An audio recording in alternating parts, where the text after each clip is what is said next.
ঘরে পিঁপড়া আসা কিসের আলামত?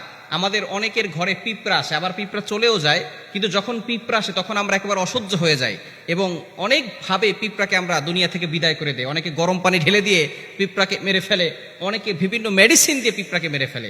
এই ঘরের ভিতরে পিঁপড়া আসা কিসের আলামত? পিঁপড়া যদিও ছোট্ট একটা প্রাণী, কিন্তু আল্লাহ তাআলা কিন্তু এই পিঁপড়ার ব্যাপারে একটা সূরা নাজিল করেছে, সূরাতুন নামল। নামল শব্দের অর্থ হচ্ছে পিপিলিকা। সুবহানাল্লাহ বিহামদি। আল্লাহ তাআলা পিপিলিকার নামে একটা সূরা নাজিল করে দিয়েছেন।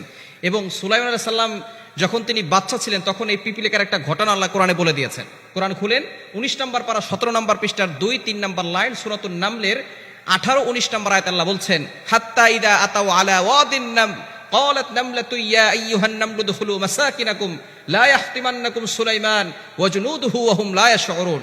সুলাইমান আলাইহিস সালামকে আল্লাহ তাআলা একটা সিংহাসন দিয়েছিলেন। এই সিংহাসন দিয়ে সুলাইমান আলাইহিস সালাম সব জায়গায় যেতে পারতেন এবং সকল প্রাণীর কথা তিনি শুনতে পারতেন। সুবহানাল্লাহ।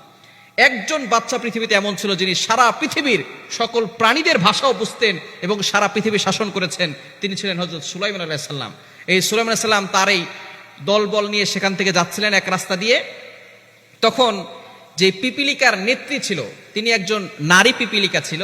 এই নারী পিপিলিকা তার সকল পিপিলিকা বাহিনীকে বলছিল, ক্বালাত নামলাতু ইয়া আইয়ুহান নামলু দুখুলু মাসাকিনাকুম লা ইয়াহতিমান্নাকুম সুলাইমান ওয়া জুনুদুহু ওয়া হুম লা ইয়াশউরুন। তোমরা তাড়াতাড়ি করে তোমাদের গৃহে চলে যাও। সুলাইমান আলাইহিস সালাম তার দলবল নিয়ে আসতেছে। সুলাইমান আলাইহিস সালাম তার দলবল নিয়ে আসতেছে। তাদের অজান্তেই তাদের পায়ের আঘাতে আমরা কিন্তু পিষ্ট হয়ে যেতে পারি। তাড়াতাড়ি সুলাইমান আলাইহিস সালামের দলবল আসার আগেই তোমরা তাড়াতাড়ি ভিতরে চলে যাও। সুলাইমান আলাইহিস সালাম এই কথা শুনলেন, শোনার পরে আল্লাহর শুকরিয়া আদায় করলেন আর বললেন, আল্লাহ, একজন পিপিলিকা সেও কথা বলছে, নেতৃত্ব দিচ্ছে, একজন পিপিলিকার মাথায় কতটা বুদ্ধি রয়েছে। আল্লাহর শুকরিয়া আদায় করলেন, নিয়ামতের শুকরিয়া আদায় করলেন। হযরত সুলাইমান আলাইহিস সালামের আরো একটি ঘটনা রয়েছে। সুলাইমান আলাইহিস সালাম একবার নদীর পাড়ে বসে আছেন, এমন সময় দেখে দূর থেকে একটা পিপিলিকা তার মুখের ভিতরে একটা গম নিয়ে সামনে হেঁটে হেঁটে যাচ্ছে। নদীর পাড়ে যাওয়ার পরে অনেক সময় ধরে অপেক্ষা করছে। হঠাৎ করে দেখে নদীর কাছে একটা ব্যাঙ এসেছে। ব্যাঙ আসার পরে পিপিলিকাটা তার মুখের ভিতরে গম নিয়ে সেই ব্যাঙের মুখের ভিতরে ঢুকে গেছে। ঢুকে যাওয়ার পরে এবার ব্যাঙটা পিপিলিকাকে নিয়ে চলে গেল নদীর তলদেশে। যাওয়ার পরে সুলাইমান আলাইহিস সালাম মনে মনে চিন্তা করলো, হয়তো ব্যাঙটা পিপিলিকা খেয়ে ফেলেছে। কিন্তু কিছুক্ষণ পরে দেখে সেই ব্যাঙটা আবার উঠে এসেছে। উঠে আসার পরে এবার দেখে সেই ব্যাঙটা তার মুখ থেকে পিপিলিকাকে বের করে দিয়েছে, তার মুখে আর গম নাই। সাথে সাথে সুলাইমান আলাইহিস সালাম অবাক হয়ে গেল, দেখলাম তার মুখে গম আছে। আবার ব্যাঙের পেটের ভিতরে ঢুকে গেছে, মুখের ভিতরে ঢুকলো। আবার দেখলাম ব্যাঙ কিছুক্ষণ পরে আবার সেই পিপিলিকাকে নামিয়ে দিল। এর কাহিনী কি?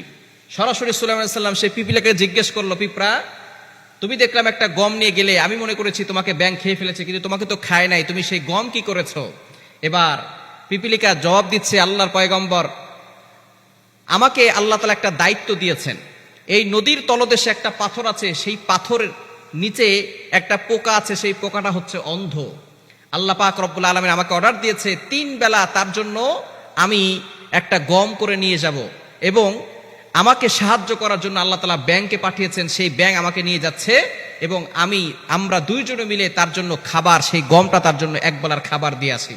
সুবহানাল্লাহ বিহামদি। সুতরাং যারা আল্লাহর উপরে ভরসা করে, সে যদি অন্ধ হয়, আল্লাহ তাআলা তার খোঁজ খবর রাখেন। রিজিক নিয়ে টেনশন করছেন, রিজিক নিয়ে টেনশন করবেন না। এই ছোট্ট পিপিলিকার মাধ্যমে আল্লাহ তাআলা একটা গম দিয়ে অন্য একটা প্রাণীর রিজিকের ব্যবস্থা করতেছেন সমুদ্রের তলদেশে। সুতরাং আল্লাহ তাআলা যদি সেই প্রাণীকে খাওয়াতে পারেন, আমাকে আপনাকে আল্লাহ খাওয়াতে পারেন না? এজন্য আল্লাহর উপরে ভরসা রাখবেন।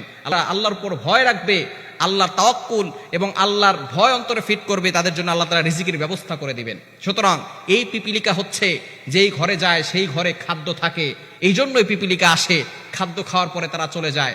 এই জন্য যেই ঘরে খাদ্য থাকে, পিপিলিকা আসা মানে হচ্ছে ওই ঘরের ভিতরে আল্লাহ পাক রব্বুল আলামিন বরকত দিবেন এবং আল্লাহ পাক রব্বুল আলামিন সেই ঘরকে ধনী বানাবেন, ঘরের মানুষকে ধনী বানাবেন।